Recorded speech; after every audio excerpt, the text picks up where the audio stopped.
Well, hi everybody. Thanks for joining me today. I'm going to talk to you about the 5 foods that you didn't know, but they are actually packed with sugars.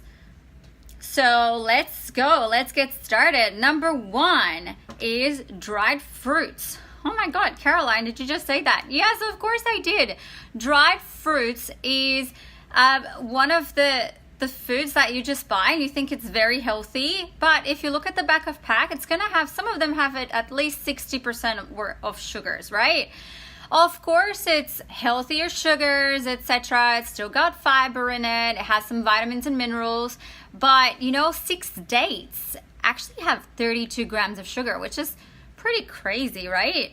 And yeah, if you look at dried mango or you have some sultanas, just think about the full fruit. So when you think about the sultanas, they used to be grapes. Great. So all those grapes, they're now tiny. So think about all of that sugar. Now it's compact into little bits.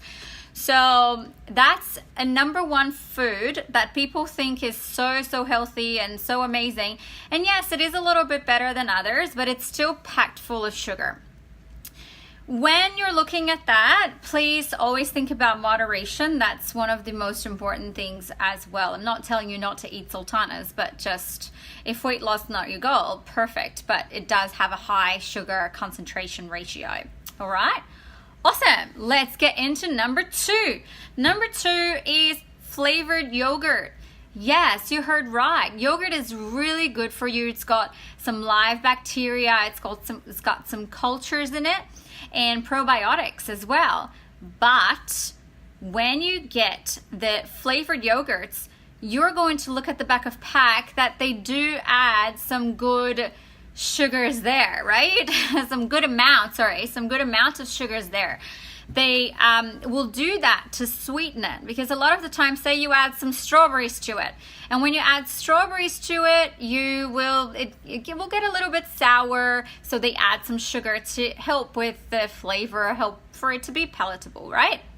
So if you look at the yogurt, of course, always get the Greek style varieties. That's the best way to go. So also the unflavored ones as well, so the plain yogurts, okay?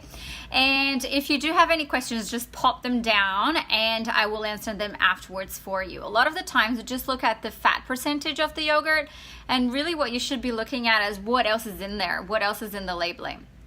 Number 3 is fat-free salad dressings, or fat-free anything really. When they go through the process of removing the fat or stripping the fat out of products, a lot of the times they do add sugars in it.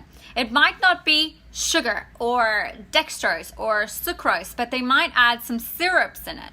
So these are good things to look out for in labeling as well. When you look at the back of pack, you're not just going to look at the nutrition information, you're also going to look at the ingredient listing. And there are several different names of sugar, which I'm going to post a different day about, so that you guys know that, okay? Great. So with salad dressings, I usually recommend you to make your own, or just use that, good old olive oil, little bit of olive oil, put some herbs in, and then you can mix up with some vinegar. Then you can make your own French salad dressing, or make your own Greek salad dressing. It's even better for you, okay? And won't have the incidental sugars that they usually add to it. Don't just look at fat. Fat is not really the culprit of any ill health, okay? It's really about the combination of everything. You've heard me say before, quality over quantity, right? What's going to give you the best calorie bang for buck, okay? Or what's going to give you the best bang for your calorie buck? That's usually what I say. So number 4 we are at, okay? I usually talk about ketchup. So ketchup, pasta sauces, they will have quite a fair bit of sugar in it. Why? Because when we make tomato sauce or any sort of pasta sauce that's got tomato in it, you do have to add some sugar to counteract the acidity. So because of shelf life purposes, you would add either preservatives, you would add, any other types of sugar like dextrose or any other compounds to make it last longer. So that's why ketchup and pasta sauces will potentially have quite a fair bit of sugar in them. A good tip there is just get some tomato paste in the supermarket, add some water, make your own, and that way you're not going to have that incidental sugar. You're going to hear me talk a lot about incidental sugar because you do have your natural sugars and you do have your incidental sugars as well, the ones that you don't really see and you don't even realize are there. Okay, of course, everybody eating fruit would think that fruit has sugars and it's natural, so it's good for you, of course, but that's just one thing to look out for. And number 5, what we have on number 5 is white bread. Yes, well, white bread actually has what we call the simple carbohydrates, okay? So with the difference, right, between simple carbohydrates and the complex carbohydrates will be your simple ones would just be straight transformed into sugar, go straight into your bloodstream, and then, you get that spike. So you're going to be feeling like you're hungry afterwards, you're going to be wanting to eat more and things like that. Your complex carbohydrates are going to be accompanied by fibers and other things like that. And fiber is a type of complex carbohydrate, of course. So also other nutrients that are going to help that spike not be very sharp. It's actually going to slow release. We call that glycemic index, okay? So your low glycemic index is going to take a long time, and your high glycemic index is going to spike it up. We don't want that. That's one thing that we definitely don't want in any sort of food regime, any sort of food plan, and even to put through your life to the future. You always want to make sure you keep that, because keep that slow release of carbohydrates, okay? Great. Now, I could not think of just 5, right? So I have a 6th one for you. You heard it.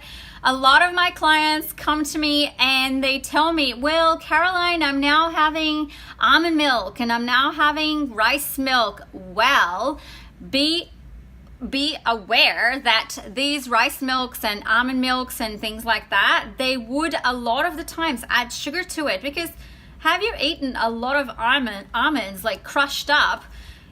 People want to make it nicer for your tasting, so they do add sugars to it, okay? Of course, regular milk would have your natural sugar from the milk, which is the lactose. So with the other milks, with the rice milk and the almond milk, you wouldn't have that, so they would have to add it. So when you're looking for those, it's still quite healthy to have an almond milk. Not if you're not allergic person like me, but it's still quite good for you to have almond milk as opposed to, say, your full cream or your rice or even soy. I'm not a fan of soy milk at all. So always make sure you look for any almond milk or rice milk that says unsweetened. Okay, that is very, very important. And number 7, because I cannot stop at 5, as you guys know, number 7 is your muesli bars. A lot of the times, guys, have a look at the back of pack of a muesli bar. It would either have a lot of sugar or it would have a lot of artificial ingredients and preservatives and etc., right?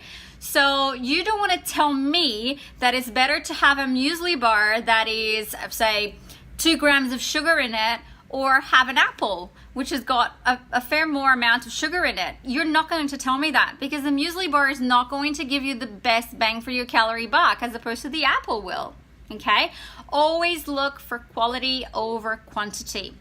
So these are my 7 foods that people don't really realize, but they are packed with sugar and you really don't think about them, okay? One good way of looking at that is have a look at the ingredient listing, the names of sugar, okay? So names of sugar like dextrose, sucrose, maple syrup, yes, you heard it, honey, these are all sugars. Coconut sugar, nonetheless, added sugar, okay?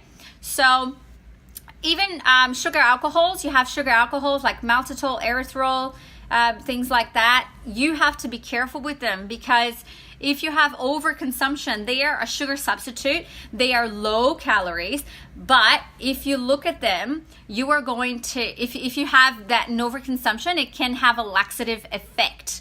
So people might turn around to me and go, oh, that's low in sugar, it should be fine. But actually, it's got maltitol. And it does say in the back 10 grams of maltitol per serving or things like that. And let me just say, you're going to be running to the bathroom after a while. So always be mindful of that. That's it for me today, guys. I am running a 7-day sugar detox challenge. It is completely free.